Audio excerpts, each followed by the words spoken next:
You saw the title of this video, which means you already know there's going to be some filthy commentary in That this is recap. called So let's not waste Suchu. another precious second and plunge right into the juicy tale between Takumi and Ayako.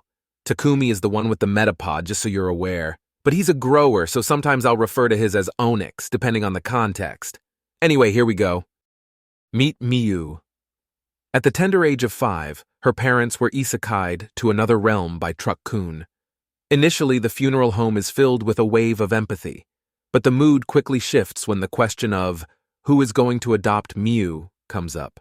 Suddenly, excuses abound, and the room is rife with avoidance. That's when Ayako slams her hand on the table and announces she'll adopt Miyu because she's got a big heart. I mean, that's got to be at least a gallon on each side, but I digress. Anyway, a woman next to Ayako advises against her seemingly impulsive decision. She's too young to be Miyu's mother. But Ayako doesn't give a shit about what a side character has to say. I mean, she's so clearly unimportant that the author didn't even bother drawing her eyes. By the way, there's Takumi, still a little boy, eyes brimming with wonder and curiosity. You can tell there's no confusion in those eyes. That's a boy who knows exactly what he wants. Milkers. Anyways, Ayako checks in with little Miyu, asking if she'd like to live with Auntie Ayako. Miyu accepts the arrangement, but we're not here for a wholesome story between a loving mother and her adopted daughter. So let's just skip 10 years ahead so it's legal for Takumi's Onyx to slither in Ayako's cloister. That's a big house, and gyat damn those are still big. At this point, Ayako is now 34 years old, but them Jigglypuffs are still holding impressively firm, steadfast against their fight against gravity. Miyu is now in her first year of high school, and she's starting to grow a little attitude, but Ayako still finds her cute and endearing. Takumi is probably on his way to their place so he can walk together to the train station with Miyu as usual. Ayako, unaware of the manga's title yet, just finds those little munchkins cute. Oh, he's here. Takumi is a college sophomore, meaning he's learned to politely cover his metapod as he greets Ayako. She affectionately calls him Tak-kun, the same childhood nickname she's used for years. That shit infuriates Takumi because he's now a grown-ass man. But Ayako chuckles it off and continues to use his nickname because he's like a son to her. Takumi has had enough. But before he can say anything, he's interrupted by Miyu's jolly entrance. Once Takumi and Miyu set off on their way, Ayako thinks to herself, "Fuck, now I gotta clean this big-ass house by myself." As Ayako cleans her home, she reflects on how fast time has flown by. When Miyu gets married someday and leaves home, she's gonna be left by herself, all alone in this big house. What's worse is she's probably going to lose her sweet remote gig, specially provided by her company for being a single mother. Anyway, it's time for Ayako's meeting with her boss, who praises her 10 years of dedicated service to the company. As they reminisce together about the years gone by, her boss teases Ayako about how she joined the company and immediately announced becoming a mother. Yet the company has been nothing but supportive, allowing her to work remotely from home, which, evidently, Ayako has taken full advantage of. As you saw earlier, she was cleaning her house during work hours. Anyway, her boss suggests it might be time for Ayako to find herself a man. Ayako dismisses the idea, at least not until Miyu graduates and finds a job first. Her boss protests against her plan because that would violate the premise of this manga. Besides, it's about time she prioritizes her own happiness. After that unprofessional meeting, Ayako reflects on her boss's advice. But for now, she remains determined to provide the best life possible for Miyu and set aside her own desires for the time being. Hooray! It's a party at Ayako's place to celebrate Takumi's 20th birthday. Ayako's prepared a feast but downplays her efforts. Our slick boy Takumi replies that while he and his family went to a restaurant, he prefers Ayako's cooking. Finding him irresistibly kawaii, she secretly wishes that someone like him would marry her stepdaughter Miyu. He's tall, handsome, smart, Ayako thinks to herself as she grinds her teeth. The cultural thought inspires her to break out the most expensive bottle of wine in her possession. Miyu wants a curious sip of that goodness, but Ayako wrestles it away from her. Their tussle ends in a spill, drenching Takumi's shirt in the process. You know he's going to be drenched in a different liquid later because Ayako is a Squirtle. Anyway, she apologizes to Takumi and suggests he use the shower at her place. In fact, she's willing to spice up this manga at this very moment and join him in there. You guys have no idea how clenched my teeth are right now. But no, Takumi gets all embarrassed in a desperate attempt to save this channel. Ayako gets amused by his reaction and reminds him that they used to take baths together when he was little. He shyly reminds her that was 10 years ago. Wait a minute, that means he was 10. How long has she been grooming him? Anyway, Takumi removes his shirt to get in the bath, which makes Ayako blush like a teenage girl. She can't stop herself from thinking about Takumi's chiseled body. It's hard to believe how much he's grown. Just like the wine she saved for all those years, he's finally ripe and ready. While Takumi gets all fresh and clean, nothing much happens because Miu is still in their midst. But she soon excuses herself to her room, which means it's finally time to put on some dirty jazz music and get cultural. Ayako still finds it hard to believe that Takumi is old enough to have a drink with her. He's old enough to do other things with her, but let's not raise YouTube-chan's suspicions. Ayako refers to herself as an old woman now, prompting a shy response from Takumi to insist otherwise. She downplays his compliments and says there's no need to flatter her. However, Takumi gets enraged and slams the table with his fist. He insists Ayako is beautiful and kind, which is why he falcon punched the table. Internally, Ayako wishes his fist would instead, never mind. Anyways, she thanks him for the compliment. She continues the conversation and asks Takumi if he's got a girlfriend yet. But how can anyone possibly compete with those? So no, he's never even seen or laid eyes on a cloister in person, not since he was 10 anyway. Ayako presses further, asking if there's someone he likes. He spits out his drink in response, leading Ayako to assume he has feelings for Miu. Shyly, he confesses there's someone who has occupied his heart for a long time. Someone he's eager to thrust his onyx into really badly. Because of their age gap, however, he hasn't made a move yet. This time, Ayako fists the table, claiming age is irrelevant and encouraging him to let his onyx loose. Her motivational speech fires up the burning passion in Takumi's heart. Finally, he gets up and shouts his love for Ayako. The next day, Ayako sleeps right through her alarm and wakes up late. She hastily bounces from her bed to prepare Miu's breakfast, but Miu reassures her that she's already eaten. Miu inquires if Ayako spent the entire night with Takumi. Truthfully, Ayako can barely recall what transpired after Takumi's unexpected confession. Hidden from our view is her reddened cheeks, but we can see that her face has turned red as well, raising Miu's suspicions. Suddenly, Takumi enters their place. Ayako quickly grabs a handful of her. Her frantic behavior raises Miu's suspicions even more. Meanwhile, Ayako turns away, attempting to regain her composure, but she simply can't deny the gravitational pull of his Riz. Like a thoughtful G, Takumi asks Miu for some privacy, because she's not going to want to witness what he's about to do to her stepmom. There's an awkward conversation about last night. Before Takumi can excitedly deliver his next line, she cuts him off and says they should just forget about what happened yesterday. Takumi shouts in denial. While he admits to impulsively making a confession, he insists he meant every word. If they were in a Pokemon duel right now, he'd take 3 consecutive turns using Metapod's ability, Harden, so he can maximize its girth and longitude before penetrating her defenses.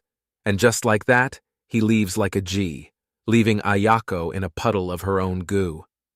Later at school, Takumi meets up with his best friend Satoya and recaps what's transpired in the first chapter of this manga. Being his best friend, Satoya knows exactly how and when he fell in love with Ayako-san, the magical bath 10 years ago, where Takumi was first introduced to the wonders of them Jigglypuffs.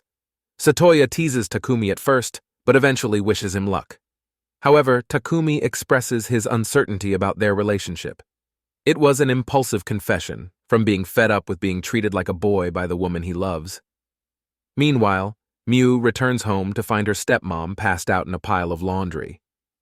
Noticing her out-of-character behavior, Miu asks if something has happened between her and Takumi, perhaps something culturally significant. Ayako hurls the laundry across the living room while shouting in Japanese, and then she feigns ignorance, claiming nothing happened at all. She attempts to walk away from the conversation, but Miu bluntly asks if Takumi has made a confession, causing Ayako to trip and headbutt the wall. From her reaction, Miu realizes he's finally confessed, and she looks completely unsurprised. Shocked, Ayako asks how she's aware. Miu claims she's always known. In fact, he was pretty blatant about his feelings. The only thing she's surprised about is how dense Ayako is not to have noticed the obvious signs. Ayako retaliates, claiming she's too old for him. In response, Miu reminds her that age is just a number. Ayako recalls that's exactly what she herself said to Takumi. She admits her misunderstanding, but she had good reasons to think Takumi harbored feelings for Miu. I mean, why would he come pick her up every day? Obviously so he can come see her. But what about him tutoring Miu? He's been doing it because Ayako has asked him to.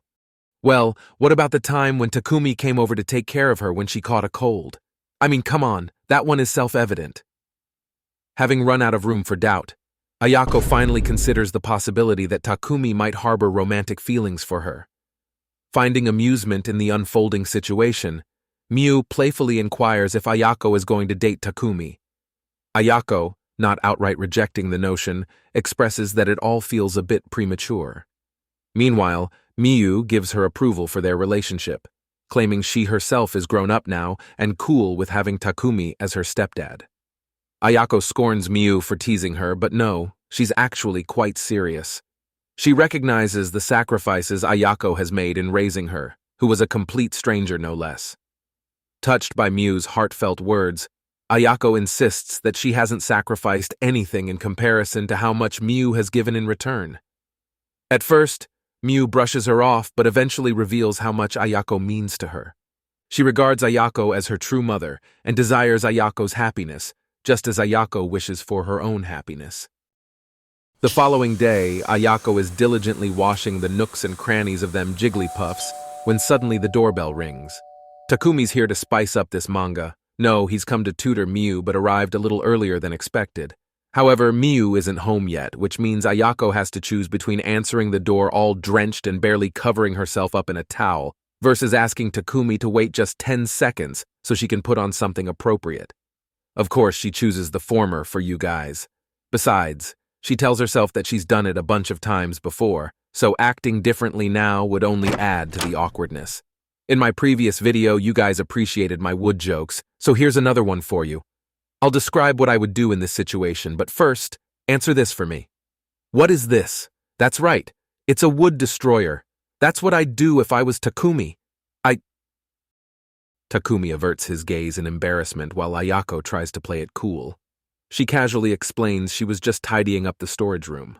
But it sure can get stuffy in there, which is why she got all sweaty. She was drenched in so much sweat, it was dripping everywhere. So she decided to take a bath, which made her sweat even more. After mentally saving the image before him in his head for his alone time later at home, Takumi finally looks away and scolds Ayako for her lack of caution. It could have been someone else at the door, which means she could have been attacked. She dismisses his concerns, asserting that she's just a little old lady and so no one would do anything to her. Takumi screams at the top of his lungs that's not true. There's all sorts of things he would do to her. In fact, there's nothing more he wants right now than to put his metapod in between them Jigglypuffs and make it use its ability String Shot right onto that charming face of Ayako's.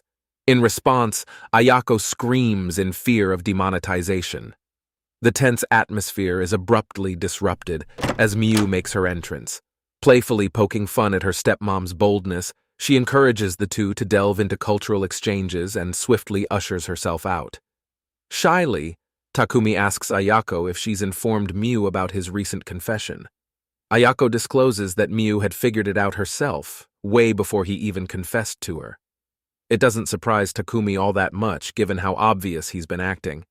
Anyhow, he excuses himself to go do things in Miu's room, but Ayako requests him to stay a little longer so they can have a chat. Out of sympathy for his metapod, which can only use harden so much, she finally decides to put something on before their conversation. As Ayako prepares some tea ahead of their conversation, and Takumi enjoys the view from the other end, she realizes she's feeling quite nervous.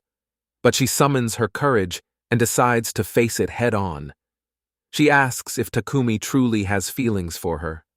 He affirms his affection, but as their eyes meet, he shyly looks away, covering his mouth in embarrassment. It's a habit of his that Ayako only recently noticed. She follows up by asking what kind of relationship he thinks they'll have, one that is culturally rich and hopefully culminates in marriage, Takumi boldly claims. Again, Ayako stresses their age gap. Besides, she's a single mom. Unfazed, Takumi asserts that he's ready to be a father to Miu. In fact, his original plan was to find a full-time job before making a confession, but alas, them Jigglypuffs proved too irresistible. Realizing that Takumi's confession wasn't merely a spur-of-the-moment act, but one that he's considered for a long time, Ayako wonders exactly how long he's had feelings for her. With a graceful sip of his tea, Takumi reveals he's liked her for 10 years. It was love at first sight, and there was really no turning back after that bath. It was on that fateful day that his metapod discovered the moves harden and soon after string shot. Ayako bursts into tears in an attempt to gaslight him. How can he be so lewd and cultured? In response, Takumi reassures her that he remembers everything. After all, he was in 5th grade at the time. Anyway, Ayako finally accepts Takumi is serious about his feelings. However, she apologizes and says she simply can't go out with him. She's grateful and even happy that he likes her, but it just wouldn't make sense. Takumi asks if that's what she really wants. If she's disinterested in him, that's understandable. But she's going to need a better excuse than a vague appeal to common sense. Besides, he brings up the fact that Ayako is the one who said age doesn't matter when it comes to love. Ayako, in response, cites the potential impact of their relationship on those around them, particularly their family. Expressing a deep sense of indebtedness to Takumi's parents, she contends that she can't casually involve herself with their only son. And gluck gluck his metapod. Takumi seems convinced by her words and nods in agreement. Just as Ayako thinks that this manga will remain as wholesome as Spy X Family, Takumi reveals he's already discussed the matter with his parents and received their blessing.